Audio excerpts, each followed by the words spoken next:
there. Politikong huwad!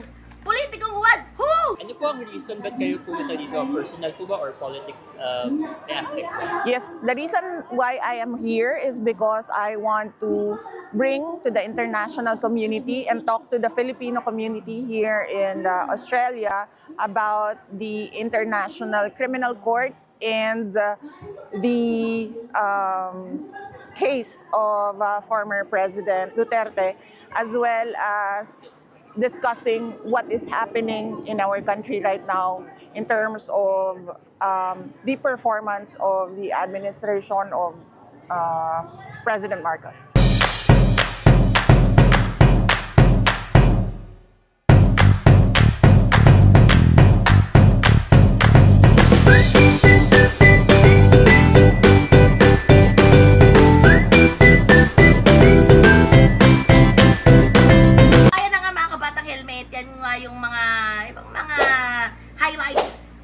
Pagpunta nga ni Madam Sara Duterte sa Australia. Oh. Nung tinanong siya about sa ano ba yung reason ba't siya punta ron, talagang umiikot talaga about sa ICC, no? Tatay niya.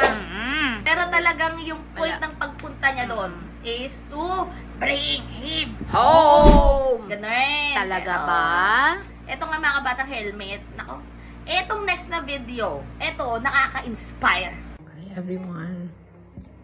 It's day 5. Day 5 dito sa Bellagio.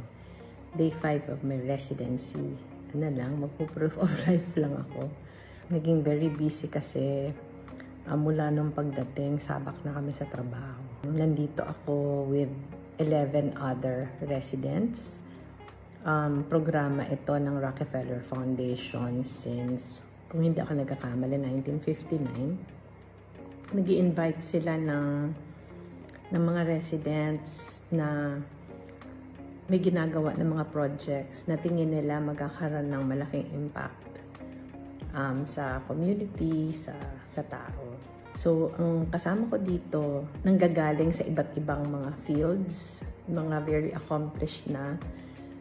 Ako lang yata ang galing sa gobyerno. Marami dito yung mga advocates na iba-iba yung mga ina-advocate nila. Merong climate change, merong mga ocean, merong mental health, merong human rights, may gumagawa ng mga policy papers, may gumagawa ng research. Sa lahat kami may ginagawa. Yun yung pinaka-point ng imbitasyon sa amin. Hindi ito seminar, hindi ito convention. Talaga yung pinaka-intent niya, nagpo-provide yung Rockefeller Foundation ng lugar na makaka-focus kami sa aming trabaho. So dito talagang tahimik, malayo sa kabihasnan. Talagang wala kang ibang magagawa kundi magtrabaho. Which is perfect sa mga ginagawa namin. Kasi kahit halimbawa ako, kahit gusto ko nang tapusin yung project, hindi ko masimulan nga sa atin kasi sobrang punong-puno yung mga araw. So dito talagang gagawin mo. Napakaganda ng lugar. Yun yung pinaka-intent nito. Maganda yung lugar para mas yung creativity, yung inspiration lumabas. Ang laking blessing nito para sa amin kasi hindi lang kami napoprovide ng lugar sa pagkakataon, pero libre lahat. Libre yung aming pamasahe, libre yung board and lodging, lahat na pagkain libre. Galing sa iba-ibang mga lugar, may kasama akong, dalawa kaming Asian, may ako saka isang Indian, may kasama kaming South African, may kasama kaming Nigerian, may kasama kaming German, pero the rest galing na sa US. Nakaka-inspire na may ganitong pagkakataon. I feel so blessed. Trabaho kami from morning till night, pero I don't mind at all. Ito yung klase ng trabaho na very satisfying. May mga nag-iimbita sa akin ng mga Pilipino dito. Nahihirapan lang akong pagbigyan dahil sa rule dito na kailangan nandito kami all meals. Dahil ang layo niya, parang ang hirap na umalis halimbawa after breakfast na makakabalik lang ng lunch o umalis after lunch, babalik lang ng dinner. Parang ang hirap dahil sa sa layo nito parang sa mga center. So, pasensya na po. Ang difference sa oras ay 7 hours. 7 hours na mas advanced dyan sa atin, sa Pilipinas. I just felt na ngayon na may konting oras na naghihintay ako mga a few minutes pa bago mag-start yung dinner. Makapag-update lang. So, ingat kayo lahat. God bless. Diba? Yan yung na-invite si VP Lenny sa Rockefeller lang naman. Oo. Sa ano yan? Bellagio. Oo, diba? Bellagio. At ang sabi nga ni VP Lenny, araw-araw, very productive ang day nila. Yan! Ano ka mo ulit? Very productive. Bakit kaya? Siyempre, matitid na tao. Kaya lang naman kasimple yun, mga kabatang helmet. Talagang, alam yun, yung workshop, yung seminar, yung pag-aaral, lahat ng mga learnings doon, at yung pagpunta ni Mayora VP Lenny sa ibang bansa, yung mga invitation, napaka-productive naman talaga ng rason, di ba? Ang productivity bang niyan ay para sa kanyang bulsa? Hindi, kundi para sa taong bayan. Ang makikinabang sa lahat ng mga international na mga invitasyon kay VP Lenny, ang makikinabang yan, tayong mga Pilipino, ang taong bayan. Sino ulit ang makikinabang? Ang taong bayan, tayong mga Pilipino. Kaya, ewan ko lang sa inyo, ano nangyari noong 2022, o di sana, di ba, nararanasan natin yung pag-angat. Pero ayan, at least ang naga ngayon, unti-unti na ang, alam mo yun, progresibo, ang pag-angat. Pero, yan yung makikita mga batang helmet. Yung comparison na dalawang, ayaw kasi sabihin na leader yung isa eh. Si Mayora VP Lenny, oo, public servant, leader. Yung isa, hindi ko alam ano ang label ko sa kanya. Siguro politikong ano. Sige, politiko. Politiko siya. Teka lang.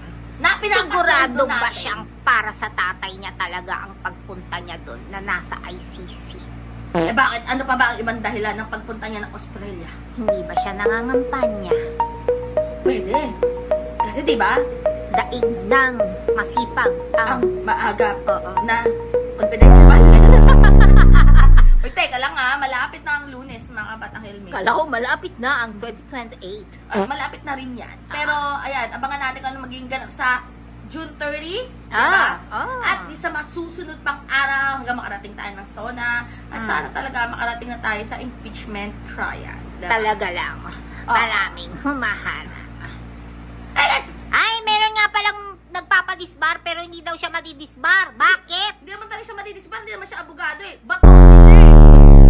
Attorney! Sige nga mga kabatang helmet, explain nyo nga sa akin, ha? Kailan pwedeng i-disbar o madidisbar ang isang taong di naman abogado? Ochi! Ayan din yung nagsabi na bakit daw si Attorney Lenny, si VP Lenny, hindi daw na yung naungkat yung confidential funds si Attorney Lenny nun. Wala namang confidential si VP Lenny eh. Diba? Walang alam. Wala naman talagang alam yan eh! Nakakairit talaga.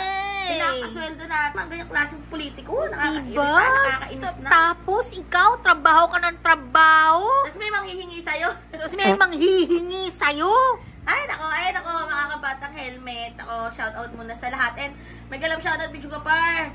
Sa Tiga Naga.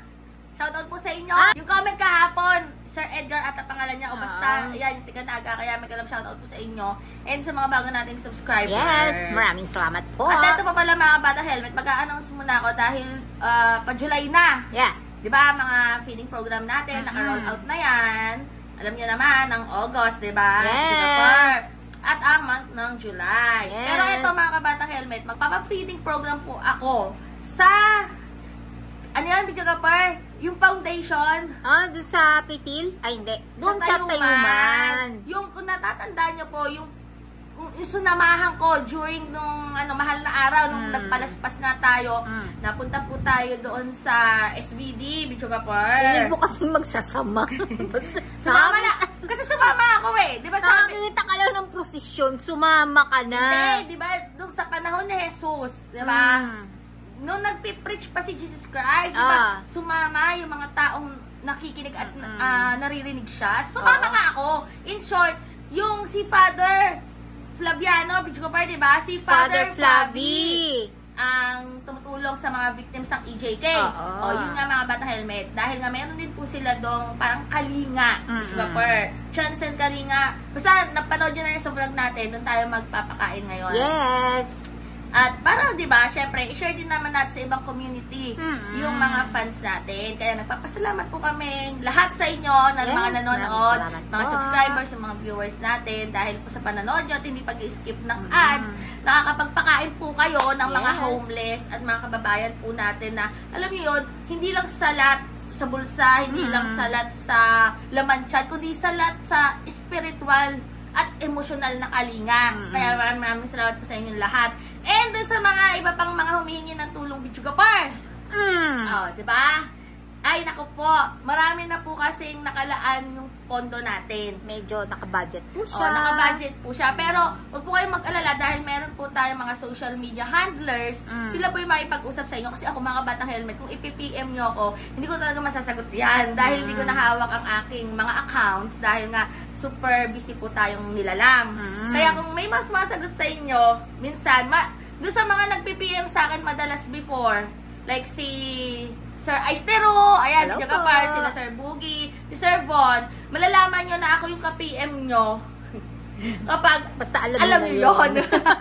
Pero kapag yung mga handler natin, pero kasi bira rin naman mga Kabatang Helmet na sumagot yung mga handler natin ng social media. Kasi tinatanong pa rin naman kami ni Bichugapar.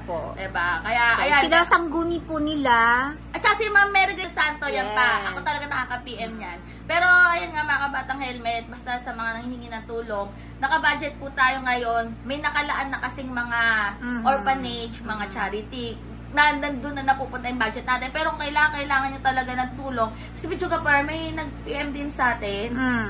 Parang tiga-aklan yata to.